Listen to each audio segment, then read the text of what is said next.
Hello and welcome to Justice Insight Cam. Experience unscripted police encounters exactly as they unfold on body cameras. We go further than the raw video to uncover the legal facts and educational moments of each incident. Let's analyze justice in action. You match the description of someone who broke into a vehicle on level 3. Step to the side. I already showed you my ID, officer. This is my car. I can show you the registration. I said turn around. Don't make it harder than it needs to be. You don't want to do this. I don't care who you are. The parking garage sat in near silence at 9:47 p.m. on a Friday night. The kind of quiet that settles into concrete structures after the last office workers have gone home, and the downtown streets have emptied out for the weekend. Overhead, fluorescent lights flickered, throwing uneven pools of pale light across oil-stained concrete and painted lane markers that had faded years ago. 6 security cameras monitored the structure, mounted at strategic positions across every level, their red indicator lights blinking steadily in the dim light, recording everything in high-definition video with timestamps accurate to the second. On this Friday night, they would capture something that would be watched millions of times, analyzed frame by frame, and ultimately played on courtroom monitors in devastating clarity.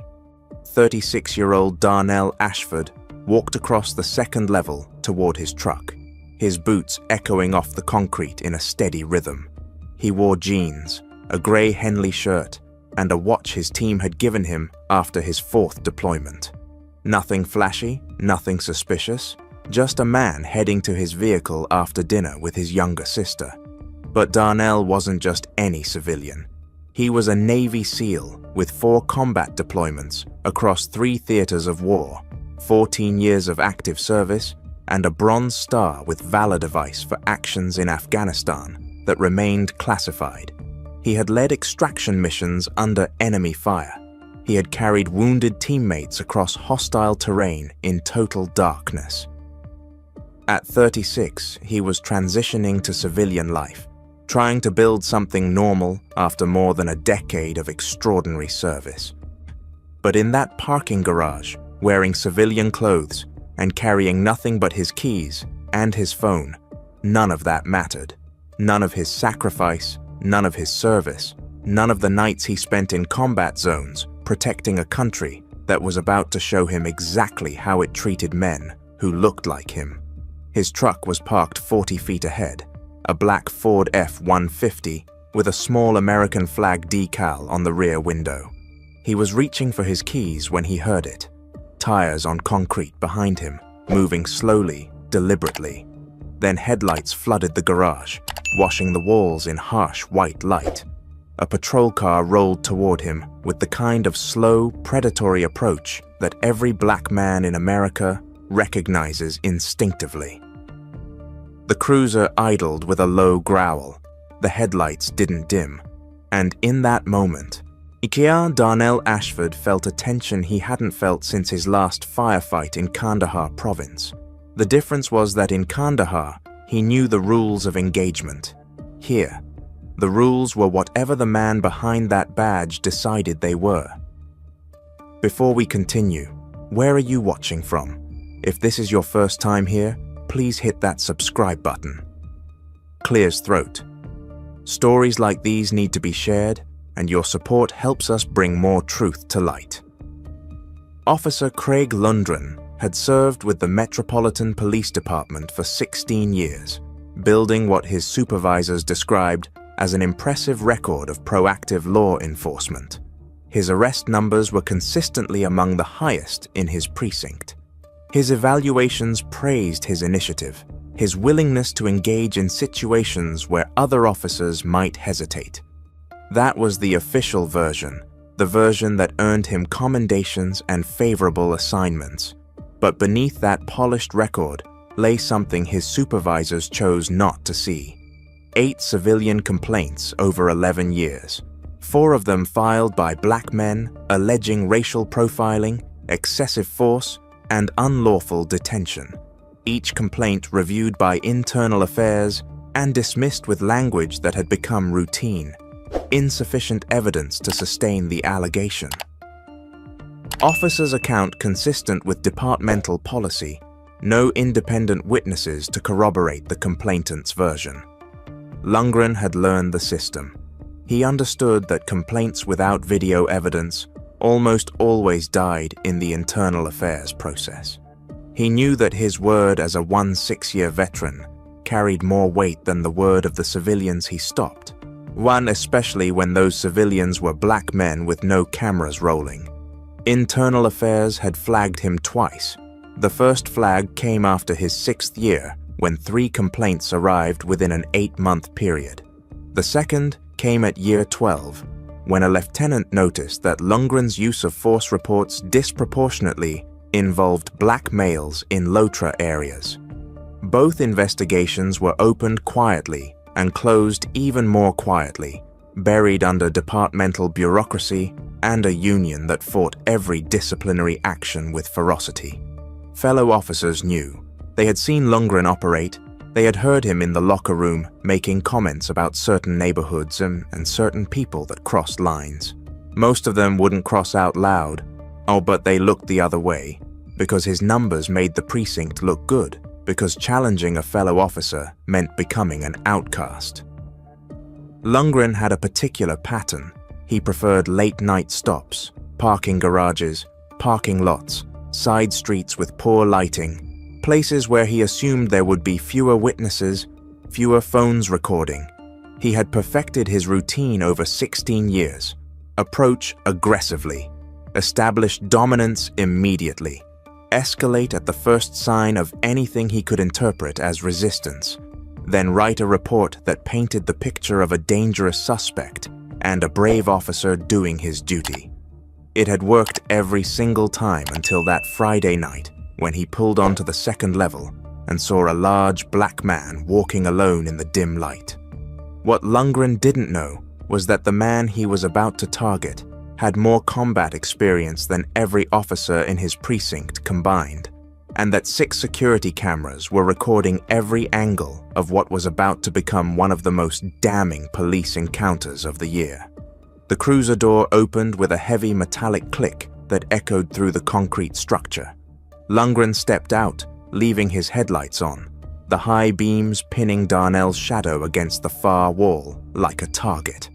He pulled his flashlight from his belt and aimed it directly at the back of Darnell's head, the beam cutting through the dim garage like a searchlight. His other hand rested on his holster, fingers already curling around the grip of his service weapon. The security cameras on level 2 captured everything from 2 angles. One from the ceiling near the stairwell, showing the full distance between the 2 men. The other mounted above the elevator bank, capturing Lundgren's approach from the side. Both recordings showed the same thing. A police officer advancing on an unarmed man from behind with the aggression of someone responding to an armed robbery in progress, rather than a man walking to his truck with his keys in his hand. "Stop right there. Don't move. Turn around slowly."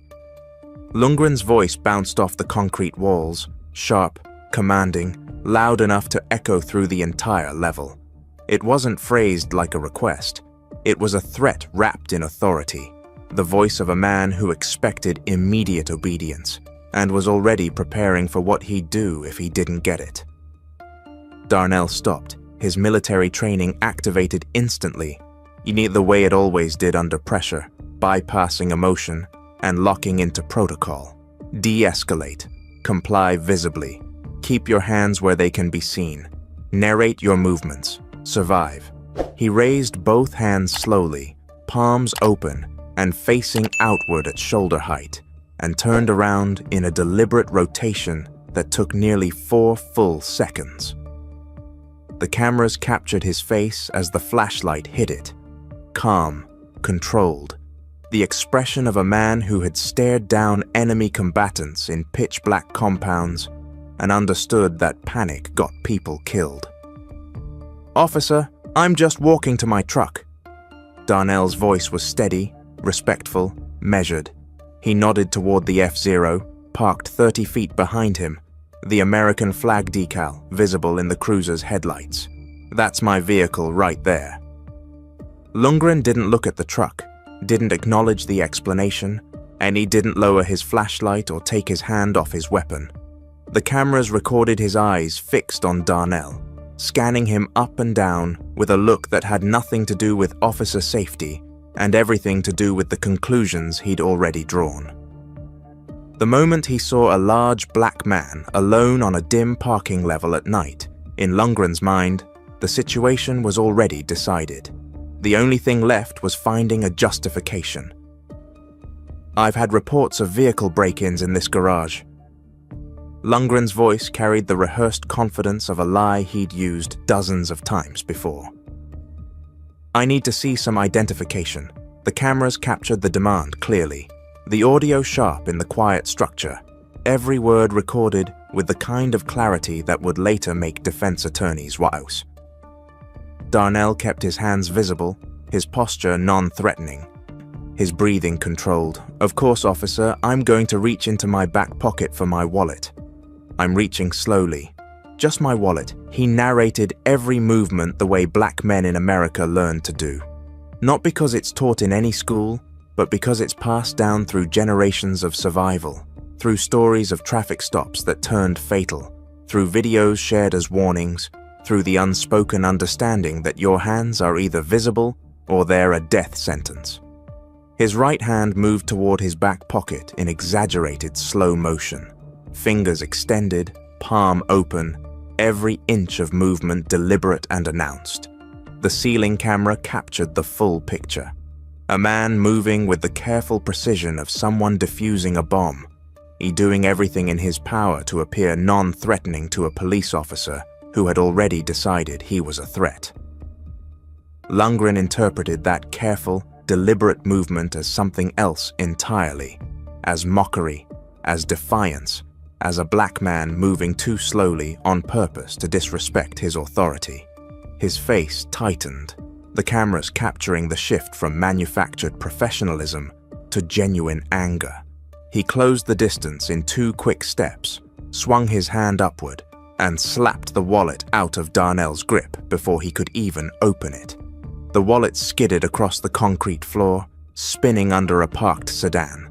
Then Lundgren grabbed Darnell by the front of his shirt with both hands and drove him backward with the full force of his body weight. Darnell's back hit the concrete pillar first. Then his forehead cracked against the edge as Lundgren shoved him sideways, the impact splitting the skin above his right eyebrow in a gash that immediately began streaming blood down his face and into his eye. The sound echoed through the garage, a dull, sickening crack of skull against concrete that the ceiling camera's microphone picked up with nauseating clarity. Blood ran in a dark line down Darnell's cheek, dripping onto his gray Henley, pooling in the fabric at his collar. He didn't resist, didn't swing back, didn't grab Lundgren's wrists. A man trained to neutralize armed combatants in close quarters.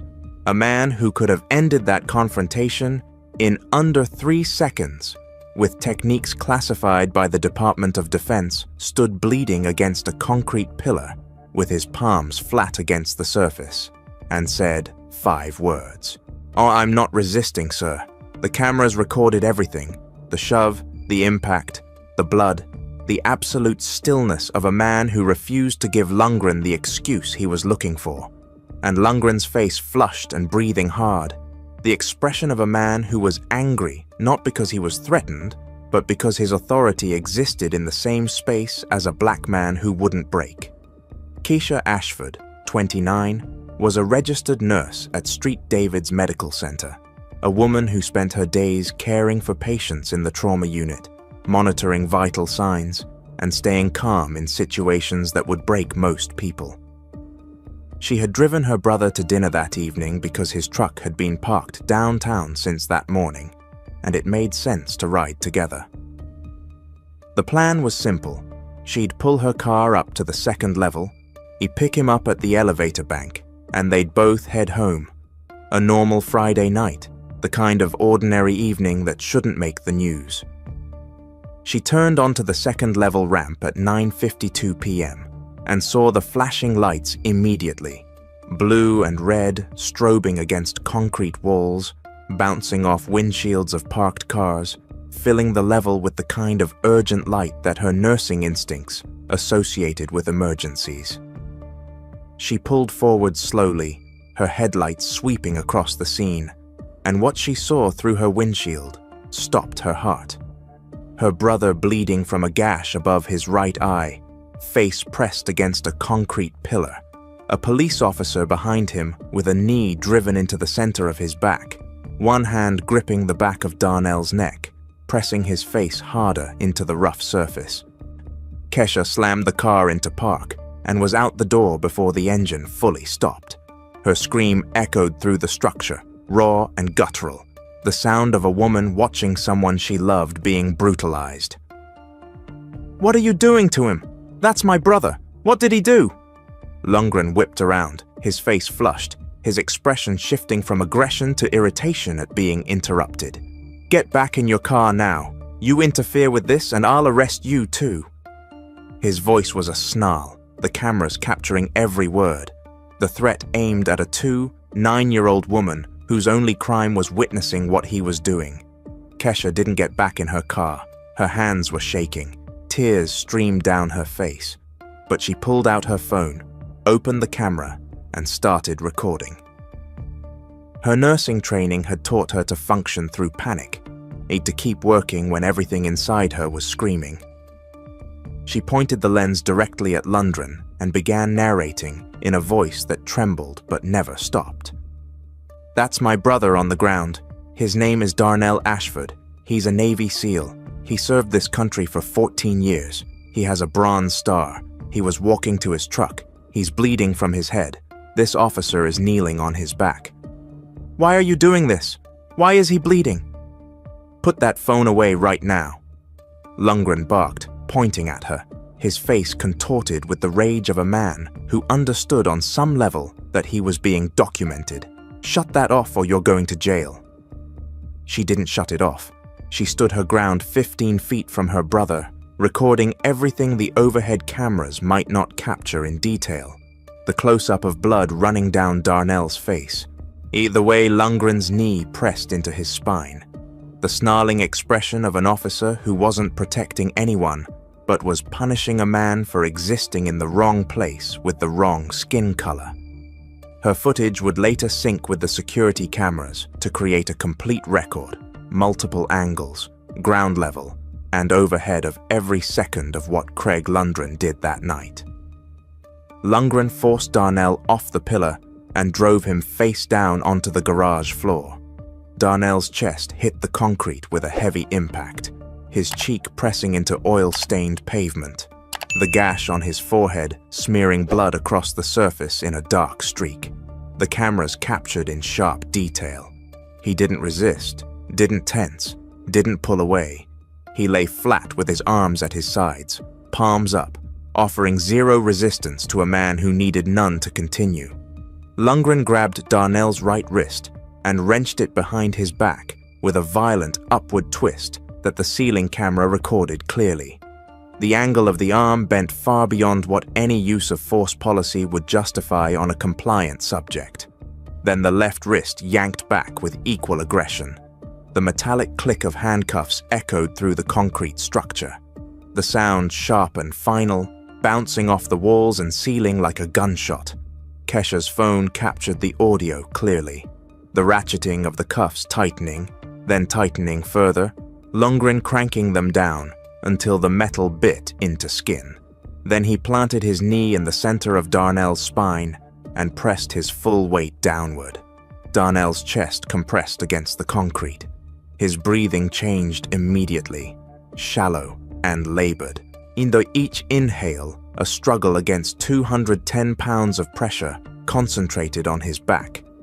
The ceiling camera captured his face turned sideways on the pavement, blood still running from the gash, his mouth open, trying to pull air into lungs that couldn't fully expand. "I can't breathe properly." The words came out strained, barely above a whisper, but Kesha's phone was close enough to capture them with devastating clarity. Words that carried a weight the whole nation understood. Words that had become a symbol of everything broken in the relationship between law enforcement and the people they claimed to serve. Lundgren's response was captured on every recording device in that garage. "You can talk, you can breathe, stop being dramatic." The sarcasm in his voice was unmistakable. The contempt in his voice wasn't even disguised. He began searching Darnell aggressively, hands rifling through his pockets with the carelessness of a man emptying trash. He pulled items out and tossed them onto the oil-stained concrete one by one, car keys skidding across the pavement, a phone screen cracking as it hit the floor. Then something smaller, heavier, a military challenge coin from SEAL Team 4, the bronze medallion that service members carry as a symbol of unit identity, brotherhood, and sacrifice. It hit the concrete with a distinct metallic ring and rolled in a slow arc before settling flat, the SEAL trident catching the fluorescent light. Lundgren didn't look at it, didn't register what it meant. Then a Veterans Affairs medical ID card. Lundgren glanced at it for less than a second, the cameras capturing his eyes flicking down and then away, and tossed it aside onto the oil-stained floor like it was a gas station receipt. The ceiling camera recorded the moment in a wide shot that would later be freeze-framed thousands of times online. A decorated combat veteran, face down in his own blood on a parking garage floor, his challenge coin on the concrete beside him, his VA card discarded in a puddle of motor oil, and a police officer kneeling on his spine, breathing hard, not because he was threatened, but because brutalizing a man who wouldn't fight back was apparently exhausting work. Miriam and Jorge Delgado had spent the evening at a concert downtown, a rare date night for the couple, both in their early 40s, both teachers at Jefferson Middle School who didn't get out as often as they used to. They had parked on the third level of the garage that morning and were walking back to their car at 9:56 p.m., talking about the show, their voices echoing softly in the empty level above the commotion they hadn't yet noticed. Then Miriam heard the scream, a woman's voice, raw with terror, rising up through the open gap between levels, the way sound travels through concrete structures, amplified and distorted, but unmistakably desperate. She grabbed Jorge's arm, and they both moved to the railing that overlooked the second level. What they saw stopped them both mid-step. A black man face down on the garage floor, handcuffed, blood visible even from one level up, a dark smear on the concrete near his head. A woman standing 15 feet away, phone raised, crying, her voice shaking as she narrated what was happening. And a police officer standing over the handcuffed man with a posture of total authority, chest heaving, his body language radiating aggression toward two people who posed no threat to anyone. Jorge pulled out his phone immediately and started recording. His elevated angle captured something Kesha's ground-level footage couldn't, the full spatial picture of the second level. Darnell's truck parked 30 feet away in a direct line from where he'd been stopped, the cruiser behind him with its headlights still blazing, the empty lane between them showing the obvious path of a man walking in a straight line toward his own vehicle. No other cars disturbed, no broken windows, no tools or equipment that would suggest a break-in, nothing. Just a man who had been walking to his truck and was now bleeding on the floor in handcuffs. Miriam was already dialing 911, her hands trembling as she pressed the phone to her ear. When the dispatcher answered, she spoke quickly but clearly, her teacher's voice cutting through the panic. "I'm in the downtown parking garage on 5th Street. There's a police officer assaulting a man on the second level. The man is handcuffed and bleeding. He's not resisting. The officer is being extremely aggressive. We need help here." The dispatcher paused. "Ma'am, we show an officer already on scene at that location. Is there a separate incident?" Miriam's response was captured on the 911 recording that would later be played in court. "No, you don't understand. The officer is the problem. He's the one hurting this man. We're watching it from the level above. My husband is recording. This man is bleeding from his head, and he's in handcuffs, and he's not moving. Please send someone else, please." The 911 call lasted 4 minutes and 12 seconds. Every word recorded, every description matching exactly what the security cameras and Quesa's phone had already captured. Jorge's footage, steady and elevated, providing the wide-angle context that would later prove devastating in court, showing the complete absence of any threat, any suspicious activity, any justification for what Craig Lundgren had done to a man who was simply walking to his truck. Backup arrived at 10:40 p.m., 2 patrol cars pulling onto the second level, their headlights joining Lundgren's cruiser in flooding the garage with light. The first officer out was a young patrolman who surveyed the scene with wide eyes and immediately deferred to Lundgren's authority. The second was Officer Nyan Prescott, a 1-2-year veteran with a reputation in the department for doing things by the book, even when the book was inconvenient. Her body camera activated the moment she stepped out of her vehicle, and what it recorded in the first 30 seconds became some of the most important footage in the entire case. Prescott's camera captured her walking toward the scene with measured steps, her eyes moving across the garage the way a trained officer should, taking in every detail. Reading the situation before speaking, what she saw was a black man face down on the concrete in handcuffs, blood pooling beneath his forehead, motionless, compliant, his breathing shallow and labored. A young woman 15 feet away, holding a phone with tears streaming down her face, still recording, and Lundgren standing over the handcuffed man breathing hard, sweat on his forehead, his knuckles scraped raw on his right hand. The knuckles told a story, all by themselves. Prescott approached Lundgren and asked the question her body camera recorded with perfect clarity. "What happened here, Craig?" Lundgren's response was immediate, rehearsed, delivered with the confidence of a man who had talked his way through incident reports for 16 years. Subject was acting suspiciously near vehicles on this level, possible connection to the break-ins we've been getting. I approached, and he became combative. Had to use force to gain compliance. Prescott's camera captured her looking from Lundgren back to Darnell, motionless on the ground, hands cuffed behind his back, body palms open, blood running from a gash that clearly came from impact with the concrete pillar 4 feet away, the smear of blood on its surface visible in the headlights, then back to Lundgren, scraped knuckles, heavy breathing, the posture of a man who had exerted significant force against someone who showed zero signs of having fought back. Her expression said everything her mouth didn't. The camera captured it clearly. She didn't believe a single word. She keyed her radio immediately. "Dispatch, I need medical to the downtown garage, second level. I have a subject in custody with a head laceration and possible respiratory distress. Requesting paramedic response." Paramedics arrived 8 minutes later. They treated Darnell on the garage floor while he remained in handcuffs because Lundgren refused to remove them despite Prescott's request.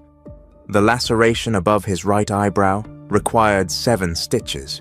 His right shoulder was partially dislocated from the cuffing, the joint swollen and already bruising. He had 2 bruised ribs on his left side from the sustained pressure of Lundgren's knee on his spine. All of it documented by paramedics on their medical report, captured on Prescott's body camera as she stood watching with an expression of barely concealed disgust, and photographed by Kesha, who had not stopped recording for a single second since she stepped out of her car. Her phone battery was at 11%. Her hands hadn't stopped shaking, but she kept that camera pointed at her brother and the man who had brutalized him, because she understood something fundamental. The footage was the only thing standing between the truth and whatever story Craig Lundgren was going to tell. Kesha Ashford called the parking garage management company at 11:23 p.m. that same night, less than 90 minutes after paramedics had stitched her brother's forehead on the concrete floor. Her voice was from crying, but steady with the determination of a woman who understood that evidence disappeared when it was inconvenient for the people responsible. She identified herself described what had happened, and made one request: preserve the footage, all of it, every camera, every angle. The call was routed to the head of security, a man named Victor Sutton, 52 years old, a former Marine who had served 2 tours in Iraq before transitioning to private sector security management. Sutton pulled up the footage on his monitors within the hour. He started with camera 4, near the ceiling mount above the elevator bank that had the widest angle of the second level. He watched Craig Lundgren's cruiser roll onto the level, watched the headlights flood the garage, watched Darnell Ashford stop, raise his hands, turn around slowly with his palms open, watched the flashlight aimed at his face, watched the conversation, watched the wallet get slapped away, watched Lundgren grab a compliant man by his shirt and drive him into a concrete pillar headfirst, watched the blood, watched a Navy SEAL with a Bronze Star get forced face down onto the floor and knelt on while he said he couldn't breathe. Sutton watched all 6 angles. Then he watched them again, synchronized on a split screen with matching timestamps. Then he stood up from his desk, walked to the bathroom, and was physically sick. He had seen combat. He had witnessed violence in theaters of war that most civilians couldn't imagine. But watching an American serviceman brutalized by a police officer in a parking garage while doing nothing but walking to his truck hit something in him that combat never had. He didn't wait for a supervisor's approval. He personally burned copies of all 6 camera angles to 4 separate hard drives, sealed 2 in the company's safe, handed 1 to the company's legal team with a written chain of custody memo, and locked the 4th in his own office. Then he called Keisha back and told her the footage was preserved and protected. Nobody was erasing anything, not on his watch. The footage was devastating. Synchronized timestamps across all 6 angles showed every second from Lundgren's arrival at 9:47 p.m. to Prescott's intervention at 10:40 p.m. In 17 minutes of continuous high-definition recording from multiple perspectives that left 0 room for interpretation. No suspicious behavior from Darnell at any point. No vehicle break-in activity. No combative movements. No aggressive gestures. No resistance of any kind. Just a man walking to his truck in a straight line, then being stopped, slammed into a pillar, thrown to the ground, handcuffed with excessive force, and knelt on while bleeding from his head. But the security cameras weren't even the most damning evidence. Lundgren's own body camera told its own story, recording from his chest as he approached, escalated, and brutalized a compliant man. And then investigators discovered something worse: his dash cam, the in-car camera that recorded audio and video inside the cruiser from the moment it was activated. Before Lundgren opened his door, before he stepped onto the second level, the dash cam captured him sitting behind the wheel, looking through his windshield at Darnell's silhouette, walking in the dim light and muttering 6 words to himself. Another one of these guys creeping around. The racial implication wasn't subtle, it wasn't ambiguous, it wasn't open to interpretation. It was a man revealing exactly what motivated him before he even made contact. Kesha uploaded her phone footage to social media at 1:14 a.m. that night. By morning, it had 500,000 views. By the end of the week, 2.3 million. The comments were a flood of outrage, shared experiences, and demands for accountability that the department could not ignore. Solomon Admi saw the footage on a Saturday morning, sitting at his kitchen table with a cup of coffee that went cold before he finished watching. He was a civil rights attorney with 18 years of experience, a Harvard law graduate who had built his practice on police misconduct cases, winning judgments and settlements that had forced policy changes in 6 different departments across 3 states. He had seen hundreds of use of force videos over the course of his career, footage that ranged from questionable to clearly excessive. But what he watched on his phone that morning, a Navy SEAL being brutalized in a parking garage for the crime of walking to his own truck, was among the most egregious he had ever witnessed. He contacted Kesa through a message on social media that afternoon. By Sunday evening, he had met with Darnell and Kesha at their family home. R reviewed Kesha's original unedited footage and agreed to take the case pro bono. No retainer, no hourly fees. This case wasn't about money for ADMI. It was about precedent. It was about accountability. It was about making sure that what those cameras recorded led to consequences that actually meant something. He filed simultaneously, on Monday morning, a federal civil rights complaint with the U.S. Attorney's Office and a criminal referral directly to the FBI's Civil Rights Division. The complaint cited 18 U.S.C. Section 242, deprivation of rights under color of law, a federal statute that carried a maximum sentence of 10 years when the violation involved bodily injury.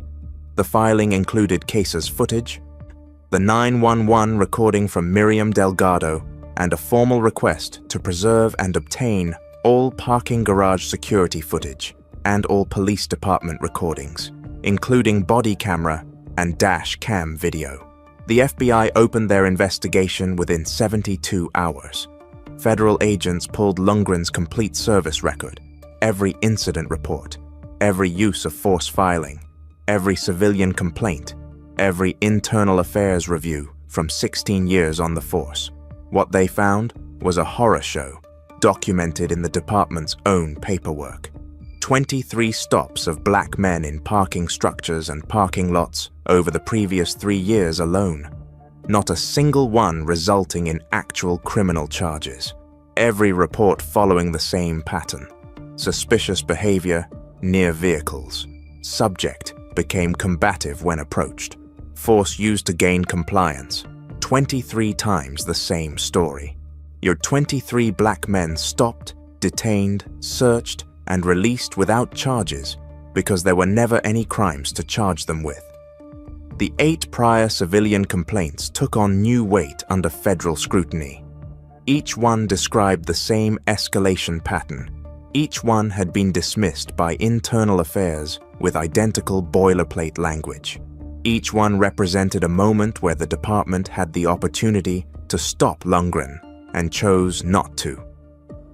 Fellow officers began coming forward anonymously, speaking to federal investigators under assurances of confidentiality, describing Lundgren's behavior as an open secret in the precinct. Everyone knew. Everyone had seen it or heard about it.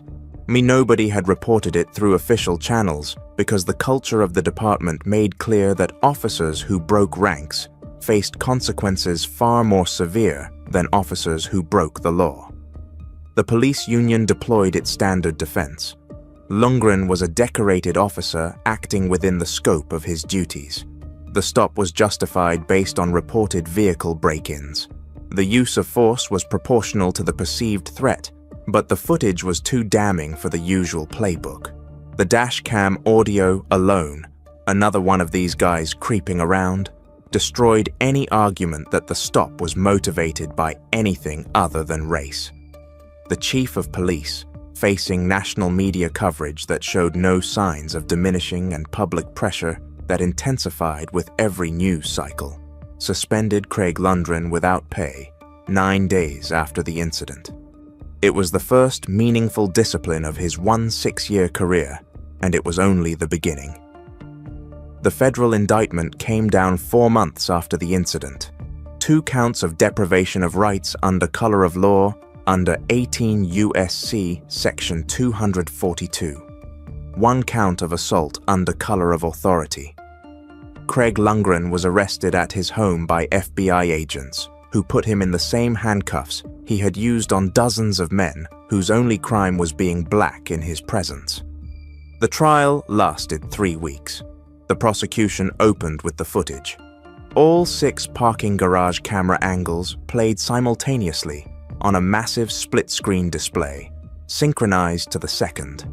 The jury watched Darnell walk across the second level toward his truck, reach for his keys, and then watched Lundgren destroy his evening, his body, and his dignity in 11 minutes of uninterrupted high-definition footage.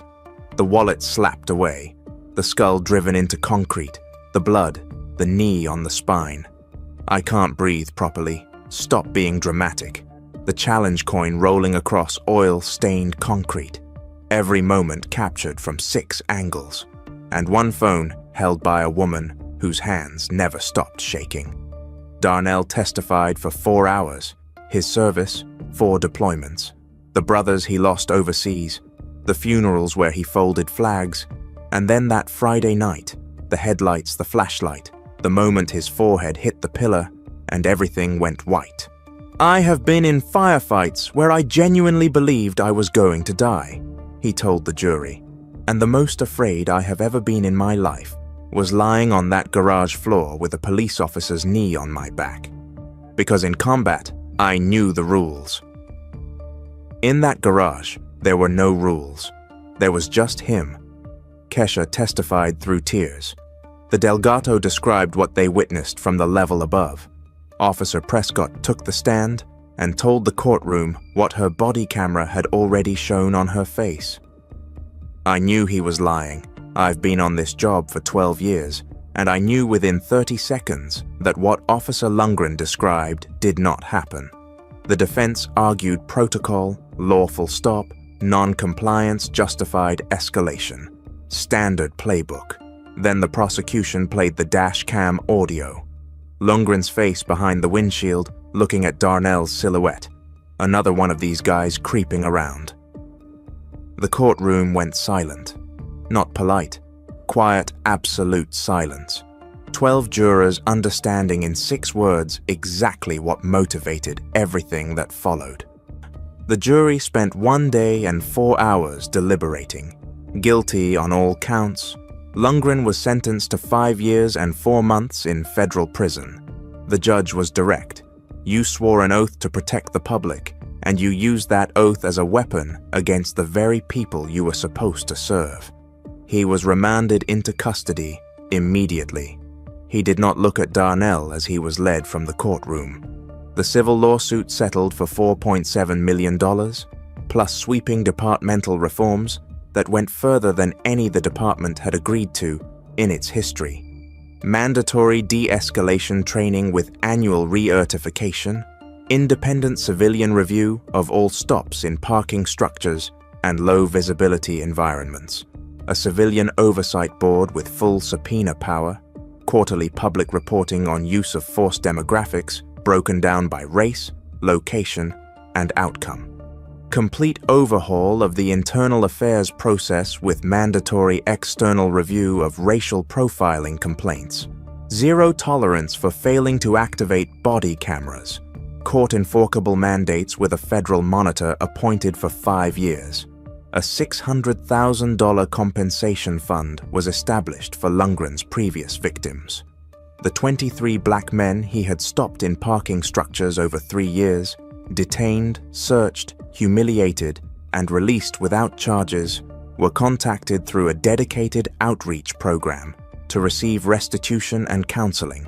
Darnell used a portion of his settlement to establish the Ashford Veterans Justice Initiative, providing free legal representation to veterans who face police misconduct after serving their country.